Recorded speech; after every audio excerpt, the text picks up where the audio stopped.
Hello and welcome to Getting Started with Vscene. The first thing you'll have to do is go to the Vscene website, which is here at vscene.net. Once you're on this page, you can log in with the button up at the top right here. If it's the first time you've used the service, you will have to register as a user. Enter your details, including your organisation, and you'll be able to sign up. And once you've signed up, you can return to the login page, enter your details, and that will take you to this homepage. This is the Vscene homepage. From here, you can view your Vscene profile with any contact details by going to the circle with your initials. You can return to this page at any point by pressing the home button on the left hand side. The Hubs button is a quick way to set up chats, but more likely you will use the schedule button to schedule a meeting with colleagues. Over on this right hand side, you can search for other members of your team, and you can expand that list by pressing on this arrow here.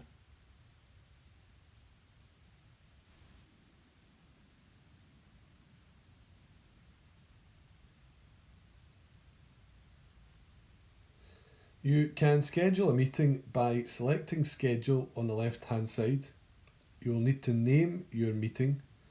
You can enter a description, and you can choose the date from the calendar.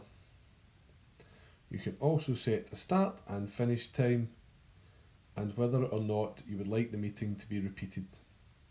This could be handy for daily or weekly check-ins. The next bit I would encourage is that you enable a PIN just to keep your meeting safe and secure. You can choose a 4-digit PIN, something more secure than 0000 or 1234 would be suggested. The next step is to invite members from your organisation. You can search for their names in the box here. You can select some of the attendees to be moderators to help you manage the chat, and guests can be added via their email if they are outside of your organisation. As you add members to the meeting, you will see their names appearing here in the little circles with their initials. And the next step is to schedule the meeting.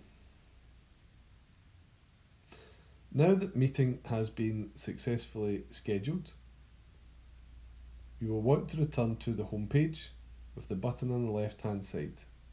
Once you are back at this page, you will see the details for your meeting in the box, and you will have as many boxes as you have meetings. Now select the ID number on the left hand side of the meeting, and this will open up the meeting details. You can see the meeting details on the left, and any attendees you have invited will be on the right in this panel here. If you scroll down to the bottom of the page, you can double check on your PIN. Again, keep that hidden, and you can edit the meeting with the blue button there.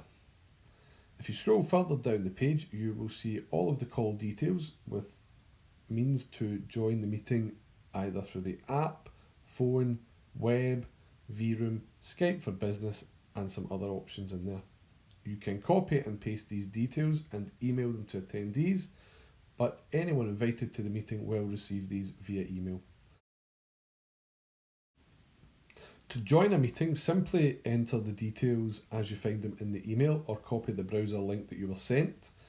And when you go to join, you will be asked if Vscene can access your microphone and camera. You will have to allow these options in order to use your video and microphone during the meeting.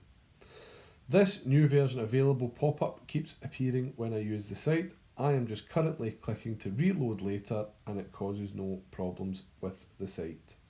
Next, you'll need to enter your username and PIN number, and this will allow you access to the meeting. Depending on the device you're using, you may have to set the front camera as the one you would like to present with. My laptop has an option to use a rear camera, but that would just show the desktop behind me. Once you're ready, press join and you will be into the meeting screen like this.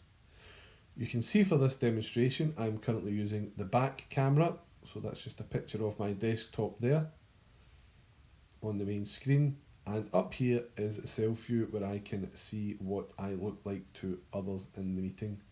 Currently for this demo it's only me on the call. I can turn off the mic and turn it back on with this button here. I can also turn off the camera and turn it on with this button. I can turn off and turn on the volume from others in the call.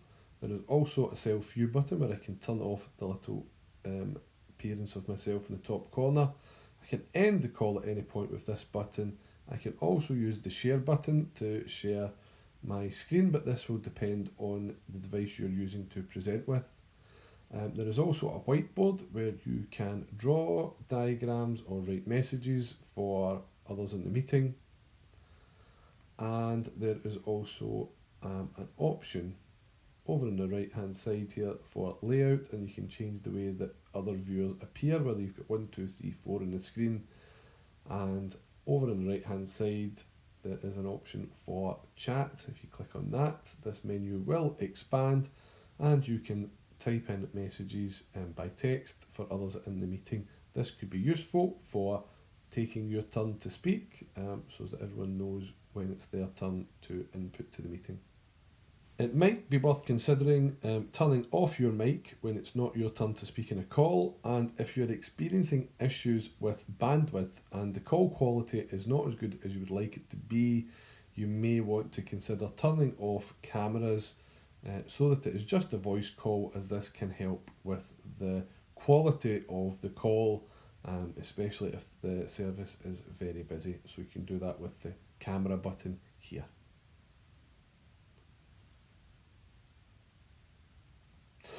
And once you're finished with your call, as ever, remember to, after you've pressed the hang up button to end the call, it's advisable that you then log out of the Vscene service and make sure that you haven't kept it logged in, especially if you're on a shared device.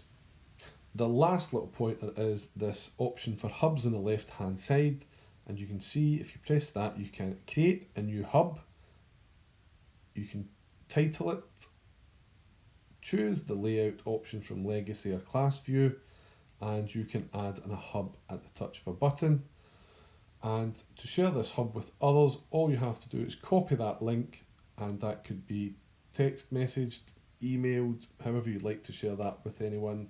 And when they use that link, it will bring them into this hub to meet with you without all the hassle of setting up a meeting through the scheduler. I hope this has been useful and you enjoy using Vscene. Thanks very much for watching. Cheerio.